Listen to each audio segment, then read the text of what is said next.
Welcome to the Mrs. R Relevant Daily Draft Podcast. My name's Jim. I am joined by Bill, Josh, and Jake.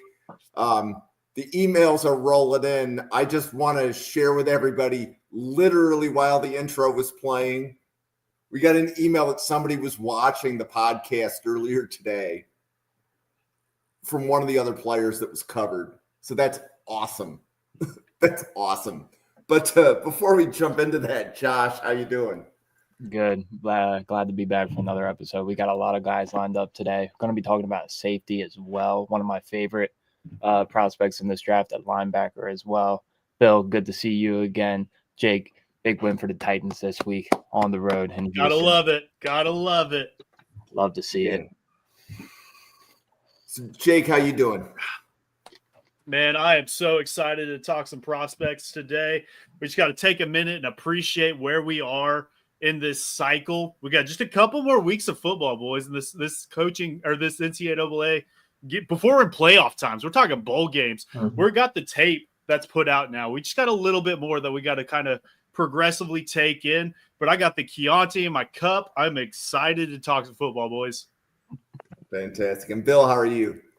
I'm great. Figured I'd join you guys on Monday nights. Normally I'm on Fridays with wide receivers and corners with Randall, but figured I'd come talk some running backs and some linebackers and a safety and a linebacker that are both near and dear to my heart in this draft cycle. So I'm excited to get diving into it. Yeah. So we're gonna start by covering safety Andreas Keaton. He's been covered on the channel before on a podcast I did with Bill and Randall, but he asked for a second look, so he's emailed the channel. He asked for a second look. Josh, what did that look tell you? This look told me that not only is this guy a draftable player, but this guy with a year or two of development in the right organization could become a solid or better starter at the next level. Let's just go over the things that he does well. First and foremost, that'll bring right away to the NFL.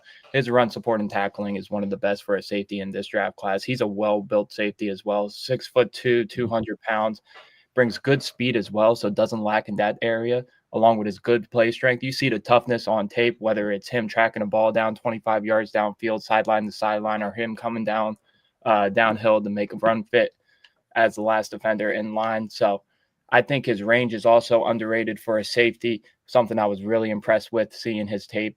I think his mental processing and zone coverage is solid. I think that's one of the places where he can improve on with a year or two, learning under somebody like a proven starter, a veteran, somebody that will teach him the ropes, how to play more as a 2-high safety instead of the 1-high shell that he's really comfortable with.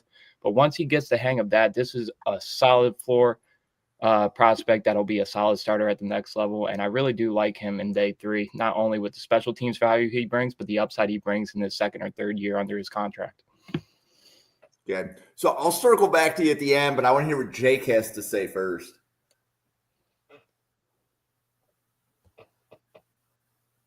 Yeah, I really liked checking out his tape earlier today, really, and immediately gets promoted to being a captain over there at Temple as soon as he gets there. And when I see Keaton on tape, I see versatility and I see consistency more than anything, which is 2 great traits for a safety to have.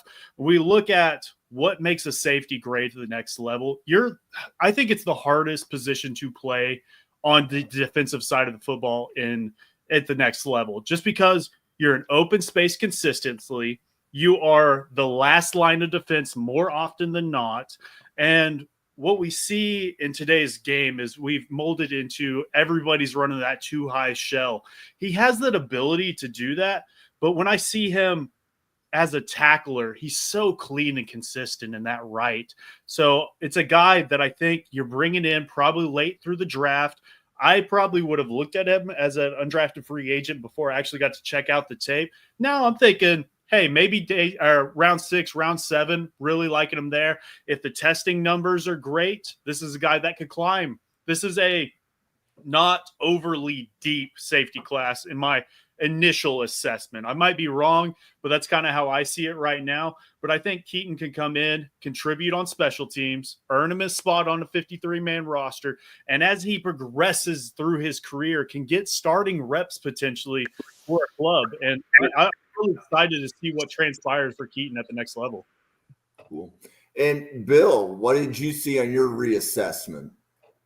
So the big things I saw in my reassessment, Jake and Josh hit the nail on the head. This is a guy that's very versatile, can play multiple roles at the safety spot. He's still, and I'll continue to say this until draft day, he reminds me of that bouncer outside your favorite club when you roll up wearing a polo and khaki shorts and he throws you back into the street. He is just that physical of a guy.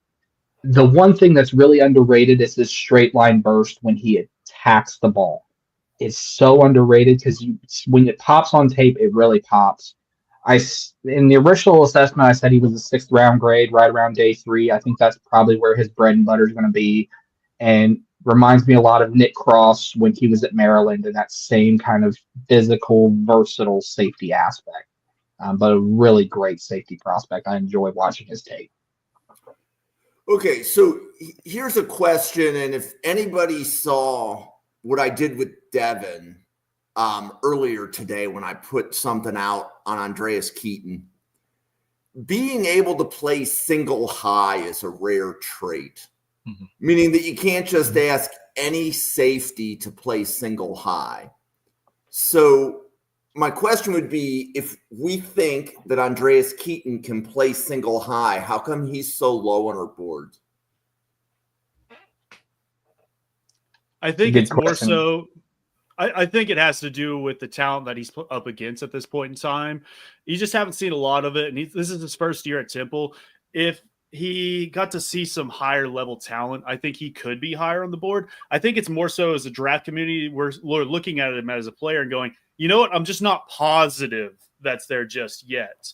And this is a guy that maybe he gets an invite to he may already have an invite, I'm not sure, to a Hula Bowl, a Senior Bowl, something like that. This is a guy that could come in and raise his draft stock significantly, in my opinion. You, Jake or Josh, how about you? So it's very dependent on where he'll get drafted at the next level, because let's face it, in the NFL, whether we like it or not, too high shell is the name of the game. And that's where everybody is living at right now. You're not going to really see a lot of cover threes with a 1 high safety shell unless it's situationally appropriate. But if a team needs a 1 high cell safety, there is not many of them in this draft class. And not only can he play that, he can play that well in his run fits. And he's shown flashes in coverage as well. So it just all depends on what teams need. This is a guy that we're talking about. Once the day 3 comes around, once the 4th round starts rolling around, if a team needs a guy like Andreas Keaton, they're jumping up the board, probably trading up a little bit just so they can get their hands on this guy before somebody else does. Cool. Bill, anything to add to that? No, I think Jake and Josh hit it both on the head. I mean, this is a guy that I think if he gets a bowl invite, he's going to be one of those guys that you see snippets of him on X in the one-on-one drills, and you see a hard hit, and then everyone's scrambling for his Temple tape trying to track him down. I mean, before Temple, he was at Western Carolina, so he's one of those true gems, diamonds in the rough, that if we're finding him, you can bet that NFL GMs and scouting departments already have him push pinned in on their boards. Okay. So I can tell that we have a lot of viewers.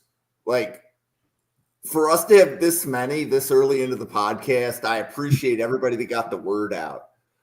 We're about to cover a linebacker, and Chandler Martin has contacted Bill as well, but this is normally a linebacker running back show, so he fits right in with the theme. But before we cover Chandler Martin, Josh and Jake, do you want to remind everybody maybe some of the linebackers they could go back and hear the scouting reports on, as we might be comparing Chandler Martin to some of those day 3 guys?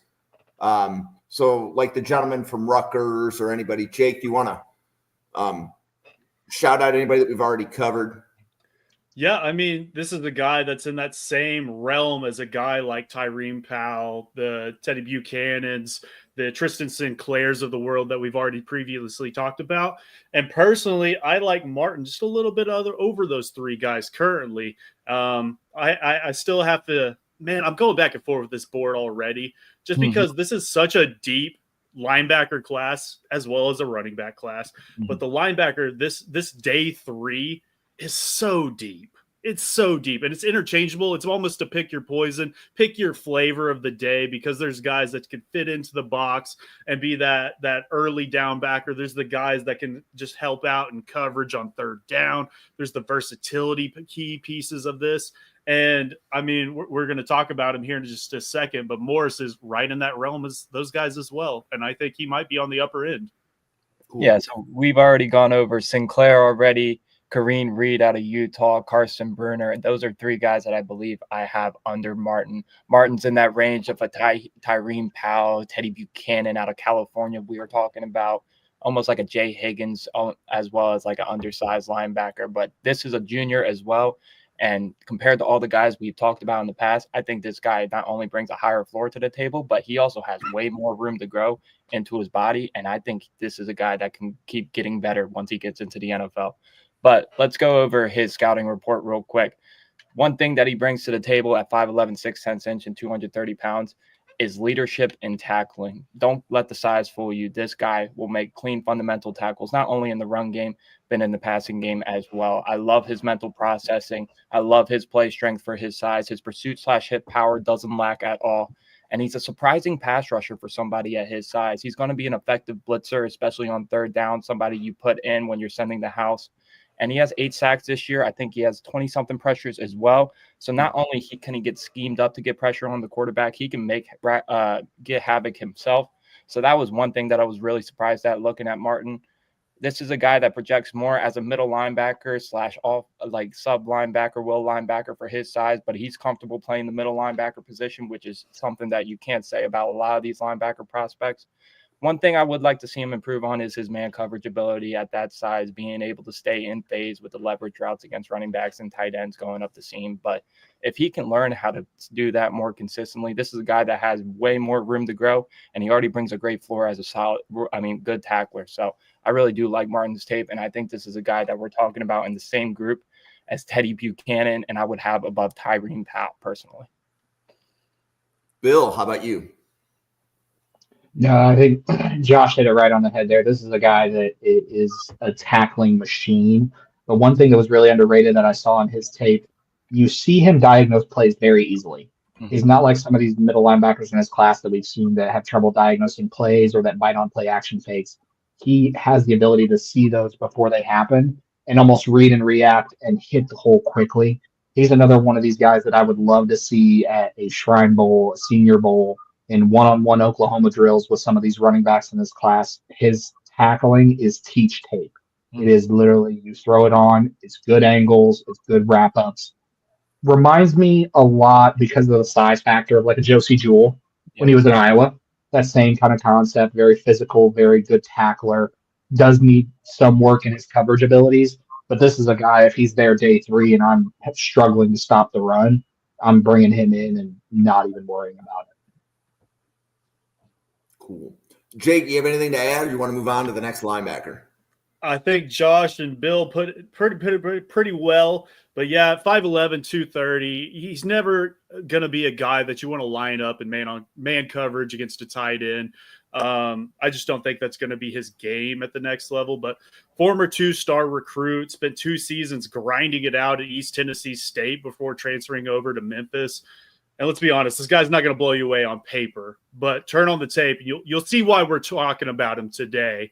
I had to go back and check this guy's previous record at a high school, because I was like, this is a former high school wrestler. I swear this guy's been shooting double legs his entire life. He has not, to my surprise. Crazy. But he's got a great knack for disguising the blitz pressure, coming up to the line of scrimmage, bailing out. I love to see that. And when he does decide to blitz, he has the ability to knife through in between the tackle and guard and bring great pressure. Like Josh said, he's got the 8 sacks already this season. He's clean. He's efficient. He's downright impressive. He understands spacing really well, which is going to be a big part of his game just because he doesn't have the arm length. He's always going to have that struggle of getting off blocks off these bigger linemen at the next level. So we've seen it in recent years, these linebackers have gotten smaller and they're able to shoot underneath the arms of these guards and tackles and to get into those rushing lanes and cause tackles for loss, which I think is going to be a big part of his game. Underrated athlete, I think, at this point in the game. I mean, there's other than us, I haven't seen anybody really talking about him just yet. So I think he's going to do pretty well at the combine, but I think the measurables are going to have him fall down draft boards and somebody's going to get a steal, I think, in my opinion. I think this guy, like we said, this day 3 talent, but this is a guy that has potential to be a starter here pretty soon. And if anything, you're getting a key special teamer. Somebody's going to get a steal in this guy. So, couple things we mention frequently when we cover linebackers is every year on average 25 linebackers get drafted, right? They tend to be filling out the backside of a 53-man roster to play a special teams role. So 25 linebackers will get drafted and you can go to Draft Tech and check me on my math, but they publish that. But generally only about 5 linebackers go in the top 100, right? So when you're looking at, let's say, the top 100 of the draft board, there's going to be somewhere between 2 and 5 linebackers that are going to be, let's say, slated as starters early in their career. The other 20 are going to be day 3 guys like Chandler Martin, who are going to come in and fill a special teams role. And then can you grow into a starting linebacker from that role? So just to maybe kind of level set, when we're covering linebackers, we know many will be drafted. They just may not be as high as a lot of the other more familiar names that everybody else covers. But we go deep on this podcast. So one of the players we're going to go deep with today is linebacker Korey Foreman from Fresno State. So, Jake, you want to kick this one off? Yeah, Korey Foreman's an interesting prospect, former 5-star, spent his first couple of years at USC before transferring over to Fresno State. I have him down as a redshirt junior right now. 6'4", 245, like you guys see on the screen. This is a guy that I see at the next level more so as a situational pass rusher, just what he brings off the tape. Very quick feet. As of right now, I don't think he has the requisite strength to hold up on the edge in running downs. I mean, we could talk about maybe transitioning to an off-ball backer, and I'm perfectly fine with that. I question his change of direction ability, and seeing how we haven't really seen it at this point in time, I'm not sure where his eyes stand at that point. But coming in as a 5-star, you know he has the athleticism, and I think you're just going to put him out there on third downs and say, hey, see ball, get ball, go now, tackle, sack. And that's what he's going to be at the next level.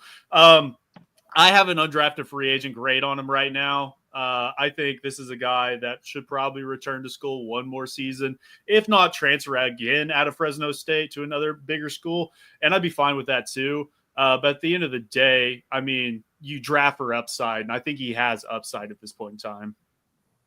Josh, how about you? What do you think? Hit it right on the head. So, being a 5-star prospect, you're supposed to come in and immediately contribute, or at least sit a year and then immediately contribute. He struggled to find time at USC, either due to him being in the rotation or his injury. But you would see little flashes from here and there from his USC tape, whether it's him disengaging from a block and getting to the quarterback when he's trying to step up in the pocket, or against UCLA when he dropped into coverage as an edge and made a game-winning interception in a flat coverage. Those are the little things that you see in Korey Foreman, and you're like, okay, the athletic ability is there, and he shows the flashes at times. But this is a guy that just needs to put it all together in the one good season, and he hasn't really done that yet at Fresno State. He's struggling to find three down snaps for them. Last week against Colorado State, he saw the most snaps that he did with 59 snaps. And like Jake said, this is really a natural edge that's probably going to have to transition to an off-ball linebacker at the next level just because of that strength profile holding up against the edge in the run. But his use of hands is his best trait when he's rushing the passer. You can really see the nuance and the 5-star potential that he had coming out of high school when he gets the explosive burst off the snap. But solid mental processing. He's a solid tackler at best that needs to improve his run support. as well if he's going to transition to an off-ball linebacker, get more comfortable seeing the field, getting comfortable in man and zone coverage both. So this is a guy that's going to return next year, most likely than not. But the athletic ability is there. And like you said, if somebody's going to take a shot at this guy in the 6th and 7th round just because of the athletic ability, if a couple years of coaching gets with him in the NFL, he could turn into a useful situational pass rusher / if needed to fill in weekly starter as an off-ball linebacker. But this is a guy that needs to return at least one more year for me. Bill, how about you? No, I think Jake and Josh hit it right on the head. This is the guy. I have a draftable grade on him, but I think his better route is to return to school for another year. He's one of those guys that's somewhat of a tweener. He's too small to play on the edge and set the edge. He's too large somewhat to play linebacker. It's tough to place him, but the big thing is he does have really good pass rushing skills. He's very good with his hands. He's very aggressive, sometimes too aggressive. You see a lot of times on his tape, he's running himself out of plays, which is a problem. I think he definitely needs to return another season. I don't think he necessarily needs to transfer. I think he can stay at Fresno State and develop in Fresno State's strength and conditioning program. But this is a guy, I think his money's going to be made coming back another year and probably pushing himself into a day 2 role next year. Okay. Sonny Styles. Jake, you want to take this one? I would love to, just because I love Sonny Styles. This is the guy that I fell in love with. I mean, 6'4". I have him 6'4", 239 personally. So I have him a little bit taller. Just 20 years old. Happy birthday. I think he turned 20 yesterday, if I remember correctly. Leads Ohio State's in tackles currently. And this is a former safety that converts to inside backer just this season. So he's still learning the position. Sonny's been on the Bruce Feldman Speaks list not once, but 2 years running now. So that's not just a freak. This is born in a lab type of athleticism that we're talking about. Dude was clocked at 22 miles per hour. Dude can move. That's incredible range for the linebacker position. He's everywhere. If a play is happening, Styles is in the zip code. We'll say that. But he is raw. He's rawer than the turkey that I have in my freezer right now. Haven't taken it out yet to start the thawing position. I know Thanksgiving's on Thursday, but it's coming up quick. But he's still got to take better angles. He's got to learn to get off blocks. These are things that's going to come with time. But here's the thing. He's 20. He's 20. We got time for it. He's got to fine-tune his game, though. And this is a guy that's going to make offensive coordinators rewrite their playbooks at the next level. Should probably return to school one more season, because this is a guy that we're talking about day 2. I think this guy has the potential to be a top 10 pick next year if he goes back.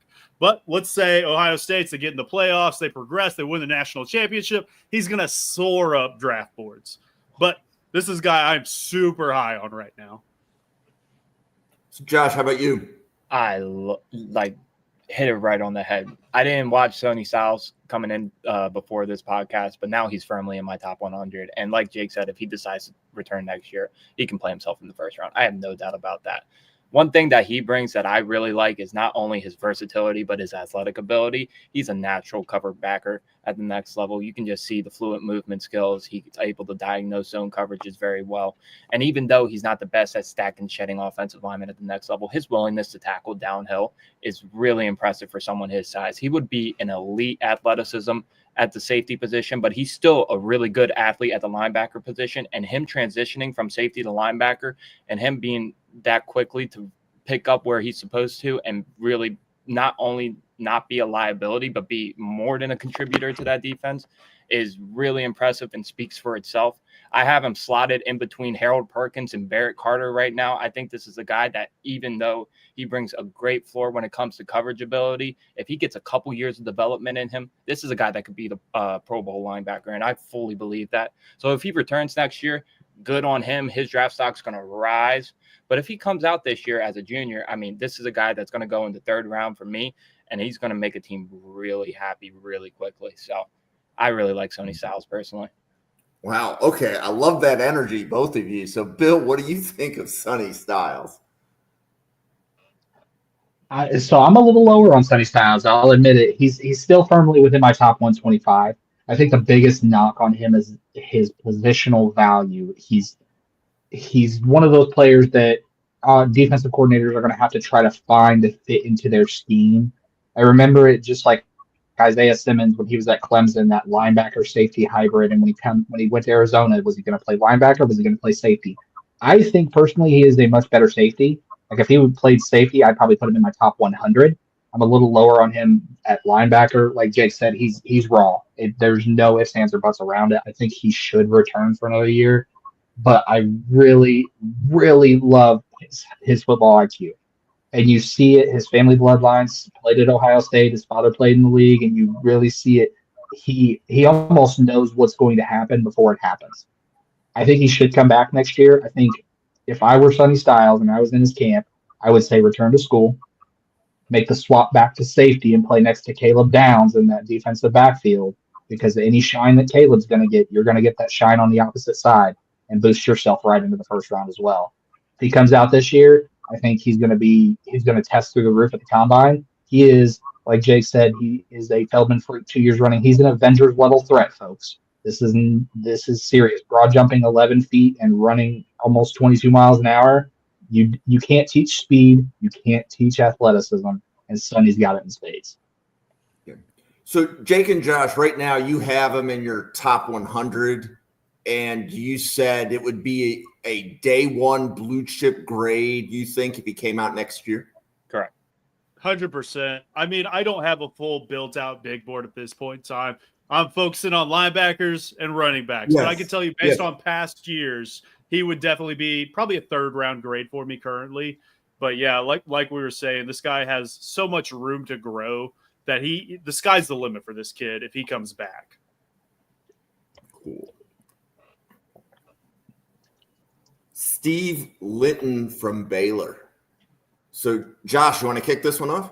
Yeah, let's go over Steve Linton. This is a guy that was originally from Syracuse, played there for 3 years, transferred to Texas Tech last year, where I first popped my eye on him before transferring to Baylor this year. He's a good athlete with underwhelming production dating back to his past years with nagging back injuries, ankle injuries. But he has a good frame and good length to tackle. I would like to see his tackle percentage, missed tackle percentage, get up a little bit just because of how long his arms are. He should have no problems missing 19.6% tackles. For me, if you're going to be that athletic and that long, I want to see those numbers go down a little bit. But he brings good play speed to the table, along with his pursuit and hit power, can run defenders down, especially if they get to the outside and he has to go chase defenders down. He's really an edge rusher at heart. That's where he's most comfortable at, but he can play the versatility role if need be. But he's definitely more comfortable as an edge rusher for me. He needs to get more consistent as a cover backer if he's going to make that full transition to an off-ball linebacker. But this is kind of like the Korey Foreman we were talking about. I got him at 6'3", 6/10", 237 pounds. Too big to play linebacker, too small to hold the edge. But he shows some pass rushing upside. It's not like he's a liability when he's rushing the passer. He shows that speed. He shows the nuance. He shows the burst, the inside counter. He's a solid run defender as well. I think he can contain the edge at times. That's something he can improve on as well. But right now, I got this guy as a 5th to 6th round grade, more 6th round in my opinion. This is a guy with a lot of experience that can come in and bring rotational depth right away if need be, and develop into an off-ball linebacker with his coverage ability if teams want him to do that. But this is really an edge rusher stuck in a linebacker body. Jake? Yeah, I think Josh put it well. I mean, almost copy paste what I said for Korey Foreman. I think with him going into his 6th year and playing as long as he has, you would hope for a designated pass rusher to have more than 9 career sacks. I'll say that. And sacks don't mean everything. Pressures mean a lot more than sacks. But you want to see him finish at the next level. I mean, this is a guy, maybe he can get into one of these invites to a Senior Bowl or Hulu Bowl, et cetera, East West Shrine. And maybe he has this Gabe Hall level ascension like we recently saw, where he comes out of Baylor, he gets there, nobody's talking about him, and the Gabe Hall, he debuts that swim move, and then he's the talk of the town. We're talking about Twitter clips. He was all over Twitter back then. Mm-hmm. So maybe that's something we can see out of Steve. As of right now, I have him as an undrafted free agent grade. There's just so much I need to see out of him that I haven't thus far. And being such an older prospect, I mean, I don't see a great projection at the next level. So, Bill, how about you? So Jake and Josh hit it right on the head here. Steve is one of those prospects for me that I have a wide range on his draft grade. In his current form right now, he's probably a round 6 guy for me. And the reason he's so far down my board, not only like we talked about the positional problems, whether he's going to be a linebacker or edge, I think his medicals are a red flag. I think that back injury is going to be a problem. It's a lingering issue. There's multiple injury issues where it shows that he can't stay healthy for a full season, which is already problematic if you're a really talented pass rusher. Like Jake had mentioned, only 9 career sacks. There should be more development there. That being said, you do have a guy who is raw and has the ability and has a pass rush toolbox, but for a 6th-year guy, it should be much further along. In terms of play style, it's kind of like an Anthony Barr for the Minnesota Vikings. You don't know whether you want to put him at the linebacker spot or the edge spot. You're not sure which one you want to do, so he's really a jack of all trades, master of none. I think if he ends up going to Indianapolis, that's where it's going to be make or break, especially in those medical conversations. Teams are going to pick apart that back injury like nobody's business, and he's got to be ready to answer those questions. Okay, so the big linebacker finish. So, Bill, you want to kick off Jalon Walker from Georgia? Absolutely. So Jalon Walker from Georgia, 6'2", 235. This guy has got exceptional athleticism. We're talking at a 4.5 40-yard dash. He can play both inside or outside. Very high motor. He's like your rich neighbor's Lamborghini that's got that motor that's 0 to 60 in 2.5 that speeds by everybody else down the road. I do love his football IQ. His father, a college football coach, instilled that in him at an early age. He's very solid in coverage. He's not going to light the world on fire, of course. The big thing, though, his run defense could use some refinement. There's issues with shedding tackles at the next level. In addition to that, he could benefit from adding some strength to better stack and shed against those offensive linemen. All that being said, he's firmly in my top 50 right now. He's right there at that round 2 range. Reminds me a little bit of Patrick Queen for the Baltimore Ravens, kind of in that same mold style linebacker. Very good on the edge, but I think this is a guy that, again, when we get to the combine season, he's gonna test out of the roof at Lucas Oil Stadium at the combine, and some team's gonna fall in love with him in the back half of the first round. Looking at you, Baltimore, because this just feels like a Ravens style of pick. Jake, what do you think of Jalon Walker? Jalon Walker is a specimen. 6'2", 245, just 21 years old at the start of the next season, and dude's got freak athlete written all over him. Watching him is like a up, down, left, right, A, B, A, B. If you're the real ones, you know he's a cheat code. Dude is a cheat code. Jalen's the kind of guy that can just take over a football game. We saw it at Texas. Dude was giving Sarkisian an aneurysm on the sideline. He was all over the place. He's like Wi-Fi. He's everywhere. Dude is scheme versatile. You need him to rush, done. You need him to drop back into coverage, no problem. He's Flexil. You got a problem, he'll fix it. But what he really stands out to me is his tackling ability. He's such a clean tackler. It's almost surgical to me. If tackling was an art form, his paintings would be hanging up in the Louvre. That's where I have him right now. I have a first-round grade on him, probably middle to late for me personally, and I've seen people have him as a top 10 pick, and that's fine. I could get on board with that, but I see him a little bit later.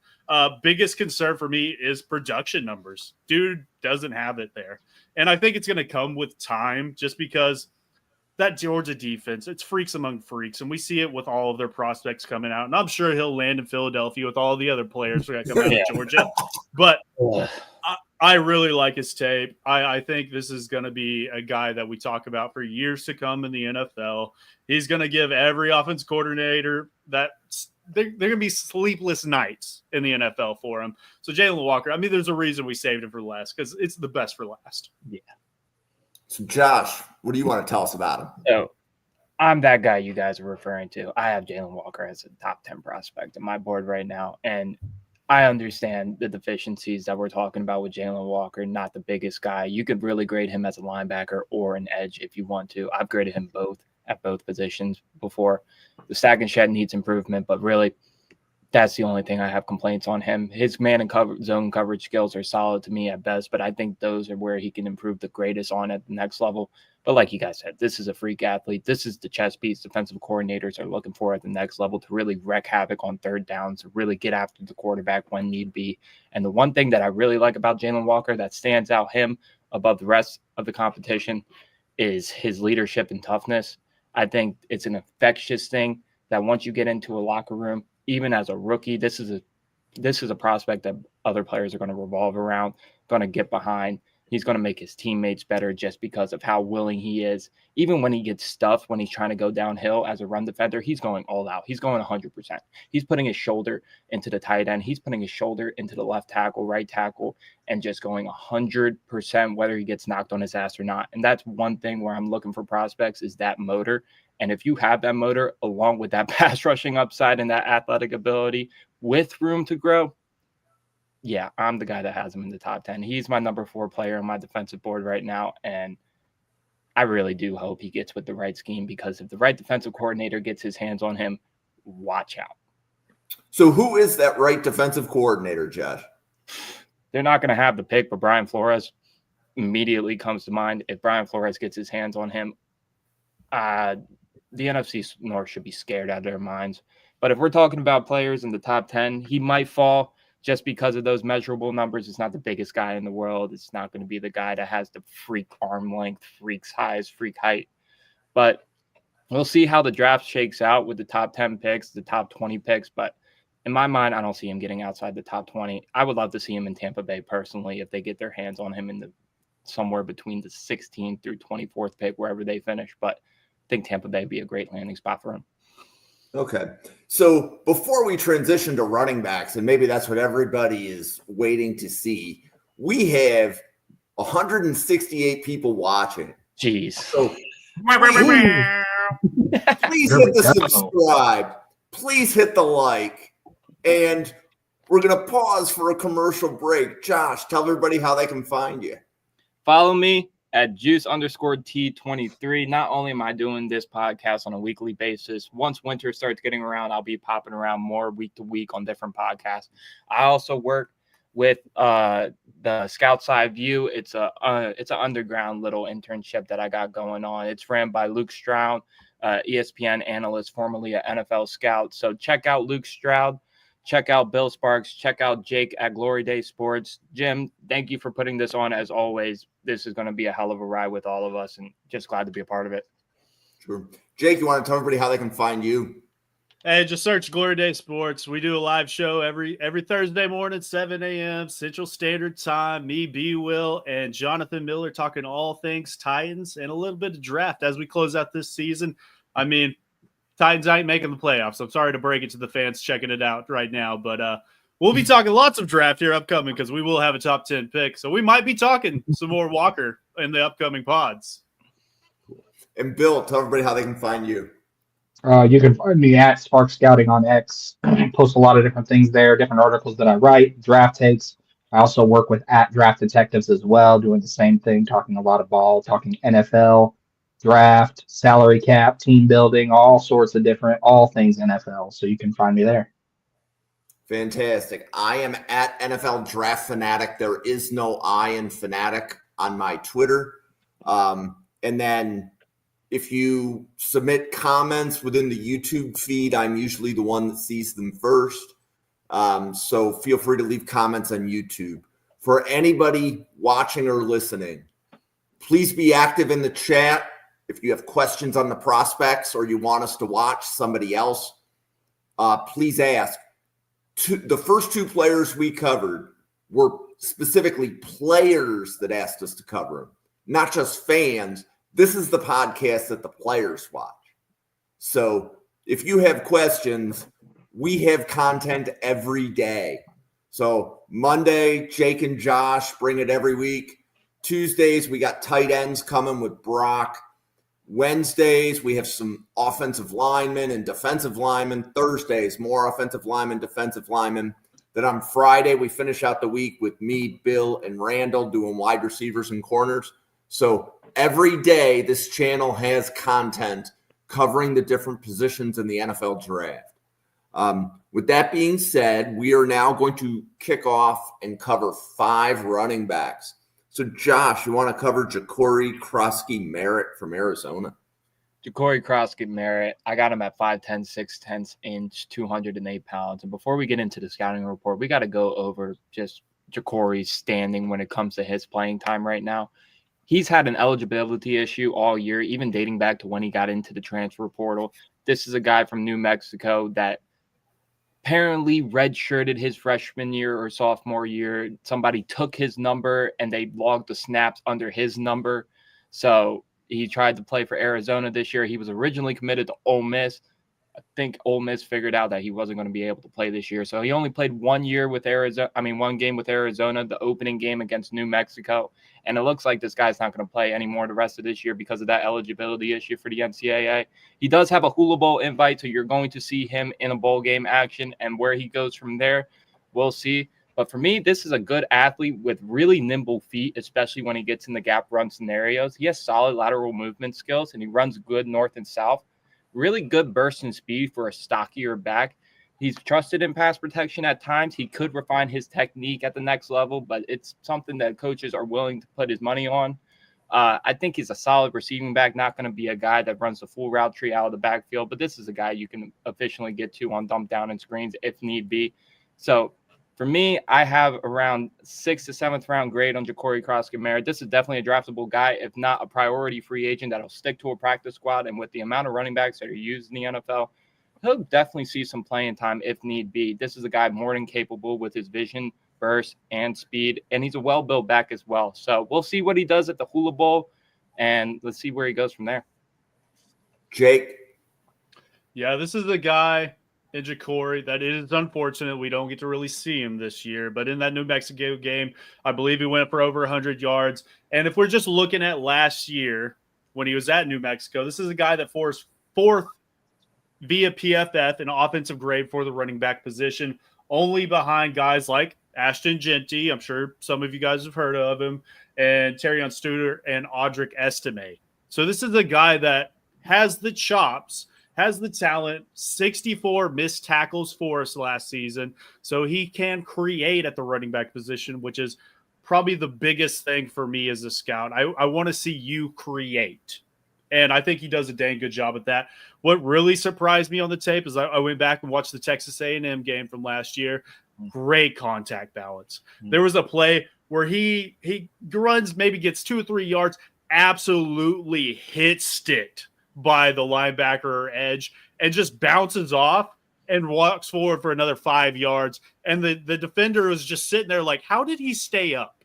It doesn't make sense. So, like you said, he's got the Hulu Bowl invite. Love to see him there. I think this is a guy that's going to see that Tyrone Tracy level of rise after that. This is a guy that we're talking day 3, 6th, 7th round, and then he shoots up draft boards. I think this is a guy that could end up in the 3rd, 4th round potentially.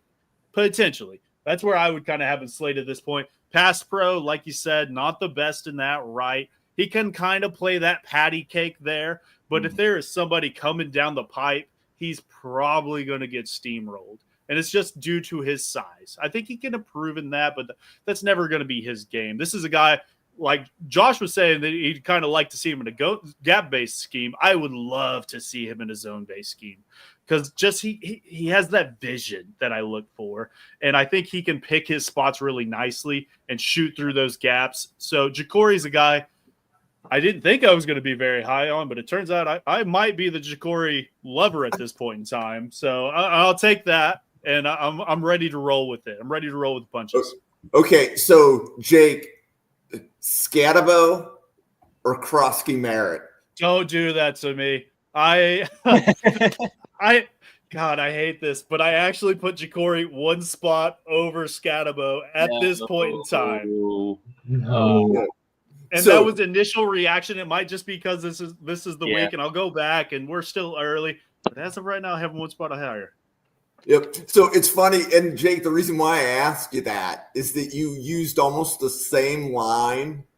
Like, I didn't know I was going to like him, and then I watched the tape and I liked it. Oh, yeah. So Bill, what do you want to tell us about Croskey-Merritt? I think the same thing, Jake and Josh. I think they hit the nail right on the head. This is a guy, I'm a little bit lower on him. I have a priority free agent grade on him just because NFL teams and scouts, they're going to be more of a what have you done for me type of late league, and only that one game on his tape this year is going to be an issue. When you go back to his previous tape at New Mexico, you see a guy big, stocky. Even though he's stocky, he can hit the hole. Yeah. I like to call him a sack of potatoes. He is the guy that's going to throw himself at defenders and hit them like a sack of potatoes. But by the same token, you hit him, we've all had those potatoes on Thanksgiving Day. We throw them down in the garage and then they're still standing. 2-3 yards, somebody hits him, it's still standing. He's a sack of potatoes guy. The one thing that I would like to see more from him, Jake hit a little bit of it. He has really good vision, but I want to see more cutbacks. There's a lot of times where he's just straight north and south. He has the speed, he has the agility, he has the ability to do those cuts. I just don't see them as much as I would like. But he's the guy that's going to need a Shrine Bowl invite, a Senior Bowl, some sort of postseason bowl invite to get his name back on boards. And it's mostly just because some of these other running backs, like the Scattabos of the world, are passing him by because they're putting tape out there where Croskey-Merritt's not. Okay. So, and I think I did Josh, Jake, Bill that time. So this time we will go with Jake and Mr. Kalel Mullings from Michigan.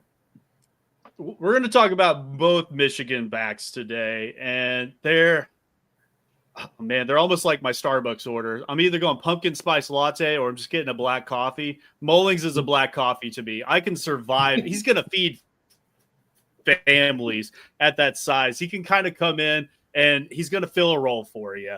Even going back to last season, I think as a converted linebacker to running back, he plays like a linebacker running back, and I love to see that. Maybe that's why I have him higher than Edwards, who we'll talk about here in a little bit. But this is a guy that hits the hole hard. He's going to do all the things that you want from him. Overall, I think he's still learning the position, which is what I'd like to see. But he's 6'2", 233, good, great size. Let him fall forward. Let him three yards in cloud of dust. Unfortunately, the long speed might not be there. This is a guy that's going to get caught from behind. It's not going to be super sexy. I for my comp for him, I think I wrote down Zamir White, if I remember correctly. I think he's going to do enough. He could be a low-end RB1 for you, probably better suited as that goal line RB2. But, yeah, Mullings is a guy that I am learning to like. But, yeah, as of right now, going to be pretty low on my draft board just because of where this running back class is. I would probably have a 6-ish round grade on him currently. So, Bill, what do you think of Kalel Mullings? So I really like Kalel Mullings. I'm a little bit higher on him. He's right at the top of day 3 for me, right at that round 4 range. Like Jake hit it on the head, the speed is going to be a question mark, but his experience as a linebacker really translates in his pass protection skills because he knows those angles that the linebackers are going to take. So he's able to put that into his skills. I talked about it today on X, and I'm going to bring it up here. It's a quote-unquote hot take. It's probably going to get me canceled at some point. I think in 5 years' time, after this draft class is concerned, Kalel Mullings is going to be a better pro running back than Donovan Edwards will. I think Mullings has a higher ceiling. I think Mullings is a better pass protector and a better 3 yards in a cloud of dust, like Jake said, running back, while he doesn't have that top-end speed, whereas Edwards may have that speed. My comp for Kalel Mullings is Arian Foster when he was with the Houston Texans. Did a lot of that same style, 3 yards in a cloud of dust, but had enough speed to get by. I think that's where Mullings is.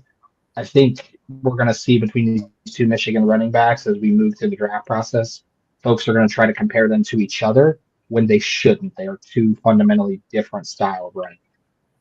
Yep. So I don't think your hot take was really that hot. And I know that Randall's not here to right.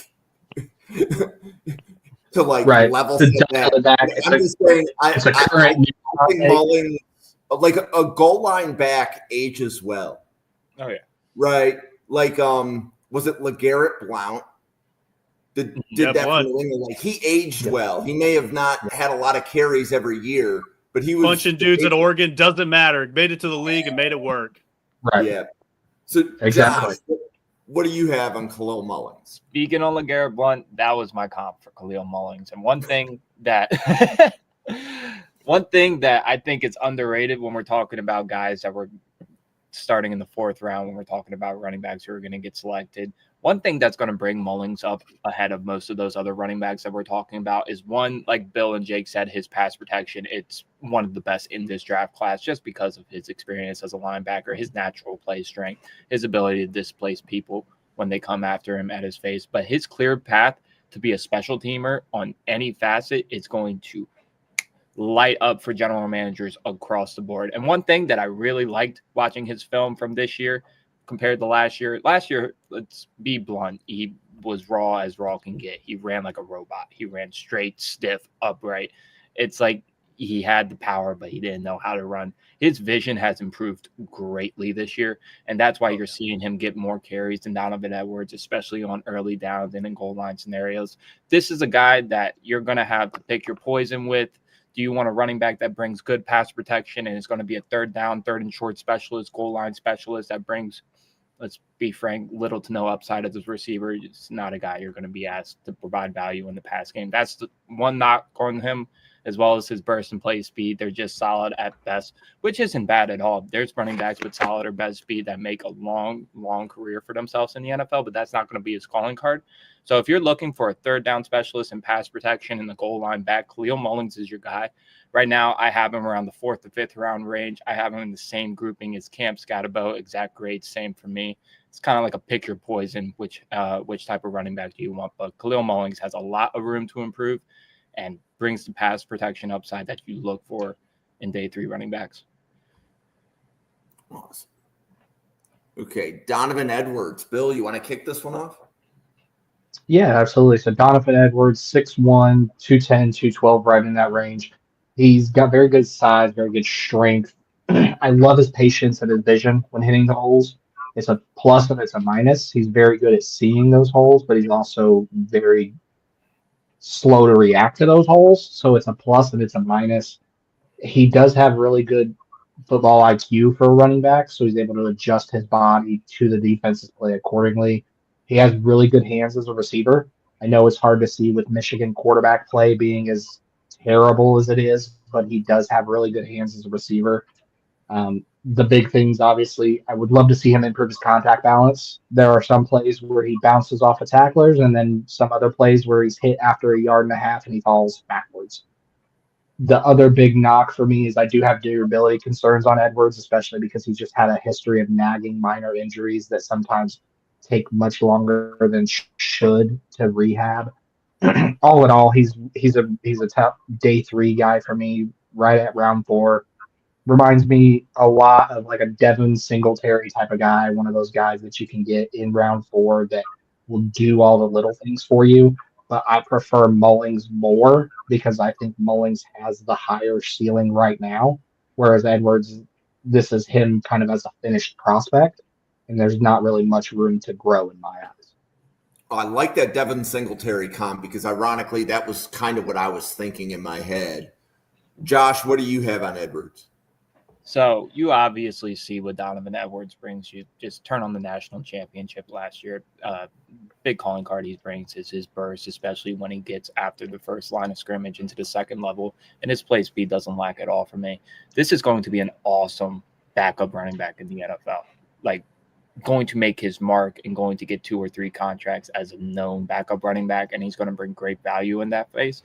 And I think he brings versatility in a weird way. If this is like an offensive coordinator, like a Ben Johnson of the world, like a Sean McVay of the world that likes to throw in trick plays once every month, they're going to get Donovan Edwards in that trick play. And he's it's kind of weird because not really many prospects, you're writing that on your report, but it's something that he brings to the table. It's kind of unique. I think it's a solid receiving back. Like you said, he hasn't really had much opportunities. Everybody at Michigan hasn't really had much opportunities this year. Colston Loveland, sorry about what's happened to you this year, but I think his vision is inconsistent. I do love his patience, but I would like to see improvements in his vision. Just consistently on a down-to-down basis. That's why you haven't seen him as a known starting running back, a bell cow, getting those 3 down reps at Michigan. But he brings and provides a role to a team. He's more than a willing pass protector, even though if that's not his best suit. I think this is a guy when you get into the 5th round, if teams are looking for a do-it-all kind of back, Donovan Edwards is going to be your guy. So, Jake, this is your pumpkin spice. This is the pumpkin spice where it's good and sometimes, but I don't want it every single day. And I'm a basic bitch. I love pumpkin spice. But Donovan Edwards, I've never been high on the kid. Even when we were talking about him last year, potentially coming out after that national championship, I had him very low on my board. And where I think Bill and Josh may have kind of underrated early in his career with Michigan, he did line up out wide a lot. So we did get to see some of those receiver chops that I think have not been utilized maybe these last couple years for Michigan. So I think that's something that teams are going to covet just because of that receiving ability. But at the end of the day, every time I turn on his tape, I just see mid. And Bill's take about having Mullings over him, I absolutely love it because I 100% agree. When I'm looking back at even last season with Blake Corum on that squad, I think Mullings may have been the best running back on that crew, but he still had to kind of earn that role with Corum there. And Corum, touchdown machine. You can't take that away from the kid. But Edwards, I'm just not the biggest fan. I like I said, probably have a 6th round grade on Mullins. I'll probably have a lower 6th round grade on Edwards right now, potentially even 7th round. I just not the biggest fan. Got it. So I just thought of an idea. Like at the end of draft season, we have to like string a video of all of Bill's hot takes, and it's just like a hot take roast because they're not as hot as he thinks they are. I'm just saying. Some people think they're hot. Some people think I'm crazy for saying that Mullins is better than Edwards, especially if you live in or around Michigan like I do. It's almost blasphemy to say that Donovan Edwards is a day 3 selection.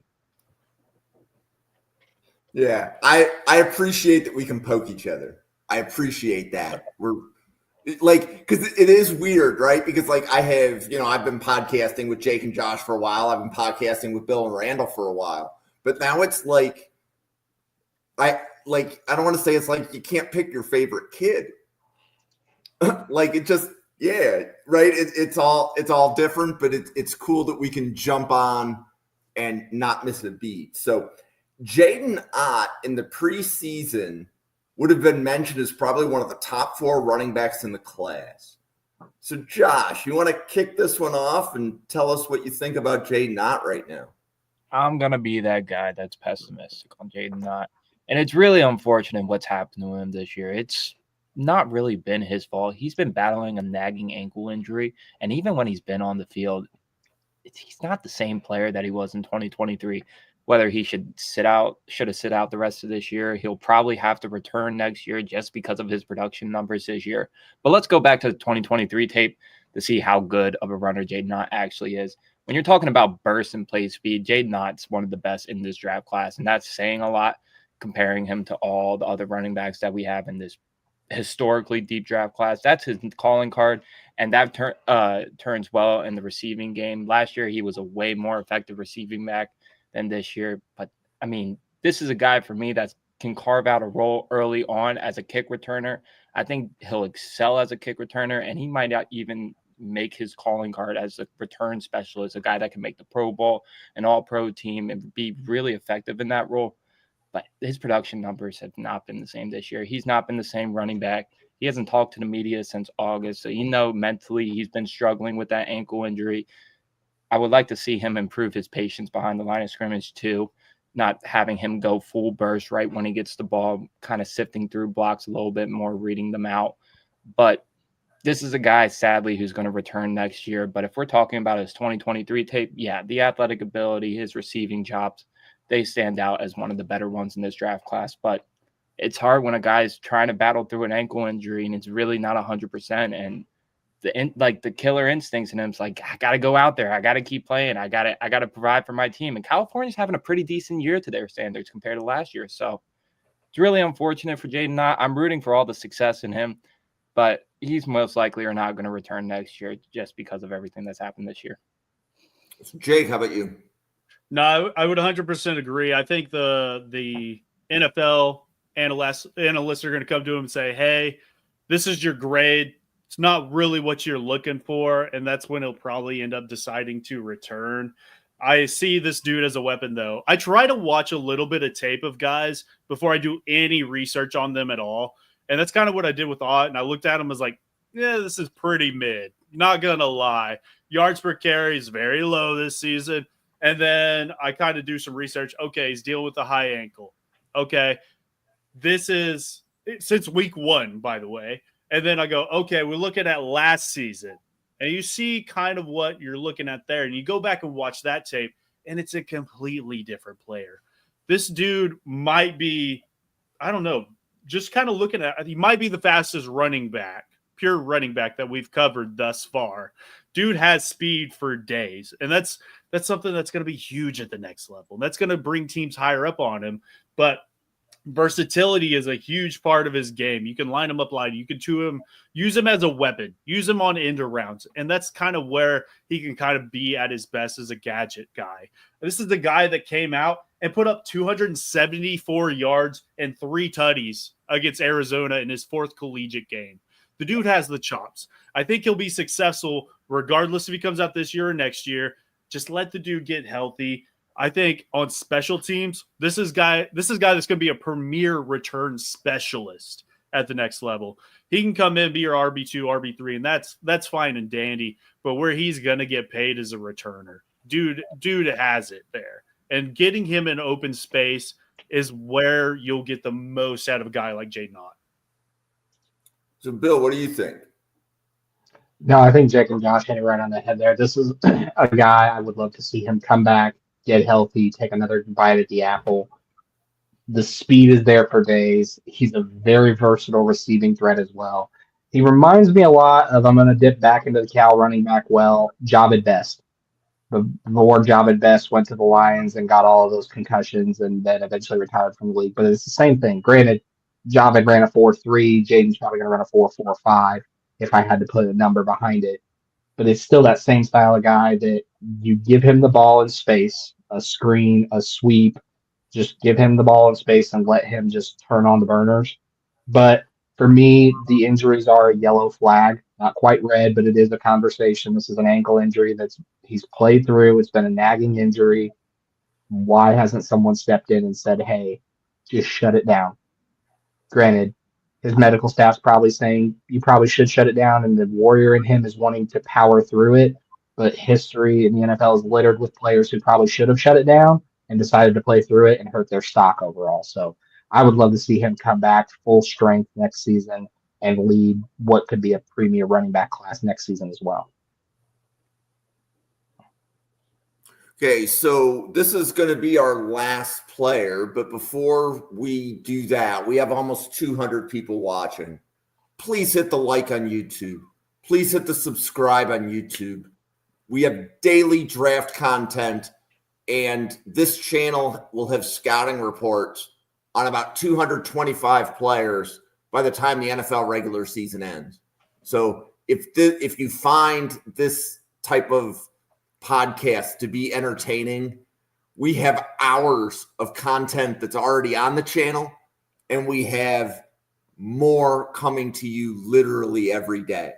So hit that like, hit that subscribe, follow NFL Draft Fanatic on YouTube, follow NFL Draft Fanatic on X, follow Spark Scouting on X, follow Glory Day Sports on X, follow Juice_T23 on X.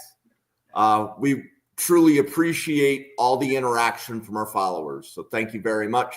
And with that, Jake, do you want to kick off Le'Veon Moss from Texas A&M?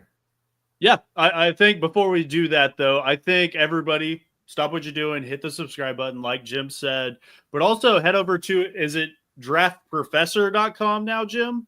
Is that correct? Go check out. The domain is going to move. So the simulator hasn't moved yet, but it should be moving this week. I know if you're a junkie like us when it comes to NFL draft, that database over there is what you want. Obviously, you can head over to PFF and you can pay for that subscription. You get that full 7th round mock draft simulator. But you could head over to NFL Draft Fanatics or Draft Professor right now.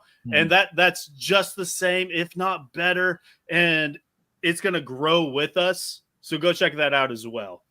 But yeah, let's hop into Le'Veon Moss. This is a guy that I think has grown a lot this season.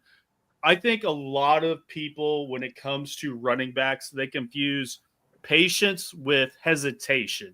And I think Le'Veon Moss has patience at at Texas A&M, and I think that's going to translate to the next level. He can pick his spots really well. I think he is a menace to bring down, and he picks his spots so great. I think he's still a lunger in pass pro. I think that's going to improve, but this is a guy that is he's gonna get paid at the next level. I think people are high on Le'Veon Moss. I mean, you could even comp it to a guy like Le'Veon Bell. Very similar player to me, in my opinion. I don't think he'll get to that elite status, but this is a guy I'm learning to like more and more. But yeah, I mean, maybe late day 2, early day 3 is kind of where I see him right now. So, Bill, what do you think? I think Jake hit it on the head there. This is a guy who's got elite juice out of that backfield. I mean, it is in there for spades.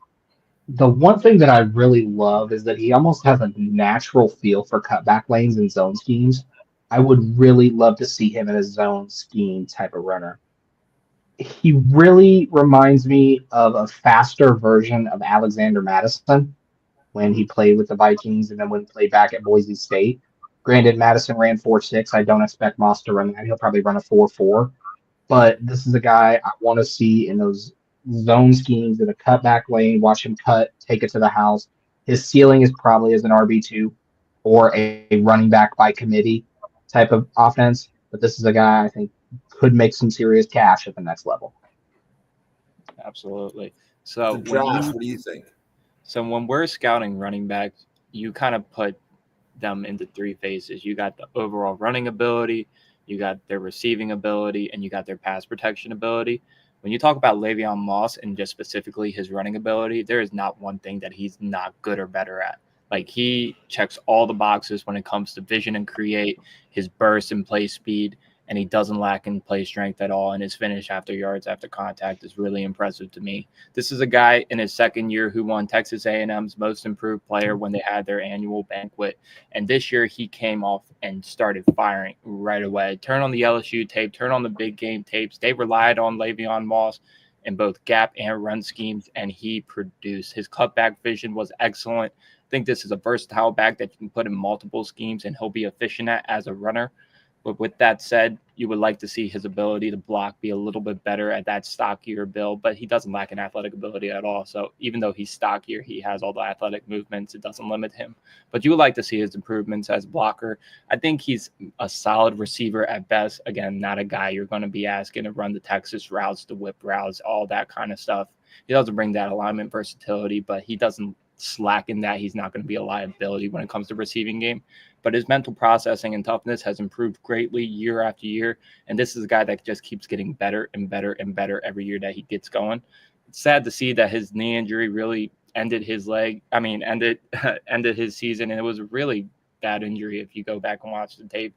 He's going to take some time. He's probably not going to come out this year. Even if he stays, I think this is a guy that if he comes out, he's going to be on the IR like a Jonathan Brooks for not maybe as long as Jonathan Brooks, but he'll probably start the first 4 weeks, 6 weeks to really get comfortable, get his legs back under him.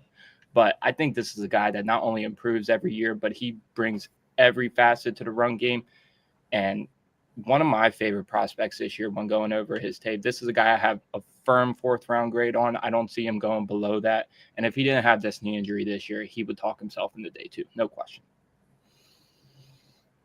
Cool. So anybody have any questions for the other people that we're presenting, or are we ready to take the well, we just did 11 players in 70 minutes, so that was pretty good with 3 people. on the podcast. So, and Jake, I have to make a comment about the Oilers hat. Like, I kept biting my tongue. It's like it's good to see. I'm just saying, like that, and that's like a good color, and you don't see that logo very often. So, best throwbacks out there. I don't know why we're only wearing it one time this season. Doesn't make sense to me. We just smacked that team that tries to take the colors from us all the time last Sunday. And I mean, best color scheme out there. Gotta love you blue till the day I die. Shout out to the Houston Oilers and the Tennessee Titans where it rightfully belongs. And shout out to the Oklahoma Sooners going down in Norman. I got to attend that game in person and watch Danny Studsman dismantle Jalen Milroe's draft stock firsthand, storm the field a little early. We got to storm the field twice, which is perfectly fine. But yeah, Alabama's out of the playoffs for sure now, and you love to see it. Mm-hmm. One thing real quick. Why are teams storming the field so early this year compared to every other? Like, it's weirdly happening so often. Don't get it. I don't mean neither. It's happened twice last week, and it's happened multiple times before that too. Like, I don't think team gets fined every time you storm the field. If you storm the field twice, you get fined twice. So Oklahoma's getting fined twice. I can guarantee that. Yeah, it's crazy. Exactly. Well, I will say it's awesome to see teams tear down the. Yeah, we haven't seen a band yet. I do like seeing teams bring down the uprights ahead of time, though. Yeah. That way you can just pop them back up, and you don't have what happened against Bama and Vanderbilt, where it goes up and ends in the river. I mean, they're improving upon that. Not credit to those teams, but yeah, it's overhyped at this point in time. Don't storm the field, guys. It doesn't benefit anybody. But yeah, I mean, we haven't done it since 2000, so it was cool to see that in person. I didn't storm the field personally. I just videotaped it all, and then I got out to the car so I could get out and get home. Beat the traffic. Yeah. So Jake and Josh, I have like good news as I was like going through the player list. Like, we're almost halfway done with the running backs. Really? This is what, episode 4? I think we're a month into it. This was 4 or 5, but I was looking and I'm like, we've only covered half the running backs. And we've covered some really good ones. Yeah. And Josh, I got to give you credit because your Devin Neal take. We did Devin Neal. Everybody, the 209 people watching, go back and watch Josh's take on Devin Neal, the very first running back episode we did. How did that feel when you saw Devin Neal play last weekend there, Josh? I didn't even know he had that in him. I'm not even going to lie. That was an out-of-body. He probably had an out-of-body experience that game. It hit him right away in the first quarter, and they just kept feeding him the ball. But like we went over in his scouting report, this is a guy that's not only going to provide value as a runner, but he's a plus receiver, and he's more than a willing blocker. He's a skinnier back with 3-down potential. I really like Devin Neal coming out, and he had a hell of a game against Colorado. I struggle with those Kansas backs. Him and DJ Giddens, I have back-to-back in my rankings right now. I go back and forth with them. I'm like, oh, well, Giddens can do this. Well, Neal can dismantle Colorado. So I'm like, all right, well, we got to move him up. And next week, I'm sure I'll be switching them back. So we'll see where those end up. Cool. And I'll double in on the Kansas, too. When we talked about it, we talked cornerbacks. We talked Kobe Bryant versus Travis Hunter. Oh, I love me some Kobe. Mm-hmm. I love me some Kobe Bryant, and he did a really great job with Travis Hunter. May have pretty much damaged Travis Hunter's Heisman hopes. Although I had Janty as the Heisman winner to begin with, but people are looking at Travis just a little bit different after that game.